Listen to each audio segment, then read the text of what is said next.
Hi అండి. ఆనపకాయతో సాంబార్ ఎట్లా చేసుకోవాలి? ఇప్పుడు ఈ ఆనపకాయ సగం ముక్కలు తీసుకొని తీసుకున్న తర్వాత పప్పు కడిగి మంచి నీళ్ళు పోసుకొని తర్వాత కొద్దిగా ఆయిల్ చుక్క వేసి ఒక మూడు విజిల్స్ పెట్టి పక్కకెట్టేసుకోవాలి. అది చింతపండు నానబెట్టుకొని ఉంచి తర్వాత గిన్నె పెట్టుకొని ఆయిల్ వేసుకొని అందులో ఆవాలు జీలకర్ర వేసిన తర్వాత కొద్దిగా మిరపయిత్తులు వేసిన తర్వాత పచ్చిమిర్చి ఎండుమిర్చి వేసిన తర్వాత ఉల్లిపాయలు వేసి కొద్దిగా మగ్గనిచ్చిన తర్వాత ఆనపకాయ ముక్కలు బెండకాయలు కూడా వేసిన కొన్ని ఉంటే తర్వాత బెండకాయ ముక్కలు కూడా వేసిన తర్వాత కరివేపాకు పసుపు వేసి సాల్ట్ వేసి కొద్దిగా మగ్గిన తర్వాత జీలకర్ర మెంతం పొడి తర్వాత గరం మసాలా ఇక్కడ పప్పు 3 విజిల్స్ అయిపోయిందండి. అది తర్వాత కొద్దిగా ముక్కలు అల్లం వెల్లిపాయ పేస్ట్ వేసి ముక్కలు మునిగే వరకు నీళ్లు పోసి ఉడకనియాలి సన్న మంట మీద.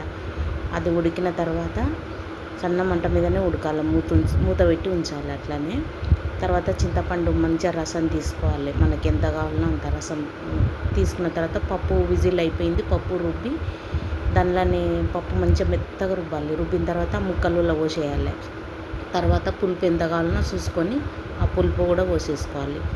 తర్వాత ధనియాల పొడి, ఎంటీఆర్ సాంబార్ మసాలా, ఎప్పుడైనా ఎంటీఆర్ఏ టేస్ట్ ఉంటుంది, నాకు అదే ఇష్టము. ఎంటీఆర్ మసాలా వేసిన తర్వాత సాంబార్ పొడి వేసిన తర్వాత కొద్దిగా సాల్ట్ చూసుకొని వేసుకొని సరిపోకుంటే వేసుకోవాలి.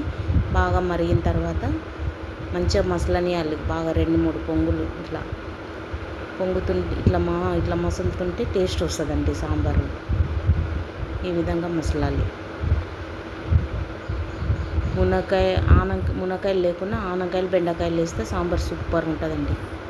హాయ్ అండి. ఈరోజు మా బ్రేక్ఫాస్ట్ ఉప్మా. ఫస్ట్ గిన్నె పెట్టుకొని ఆయిల్ వేసుకొని అందులో ఆవాలు జీలకర్ర కొన్ని పల్లీలు వేసిన తర్వాత పచ్చిమిర్చి వేసిన తర్వాత ఉల్లిపాయ కొద్దిగా కరివేపాకు వేసి మగ్గనియాలి. మగ్గిన తర్వాత కొద్దిగా అల్లం వెల్లిపాయ పేస్ట్ వేసి తర్వాత అవి మగ్గిన తర్వాత వాటర్ వేయాలి. గ్లాసు రవ్వకి గ్లాసున్నర నీళ్ళు.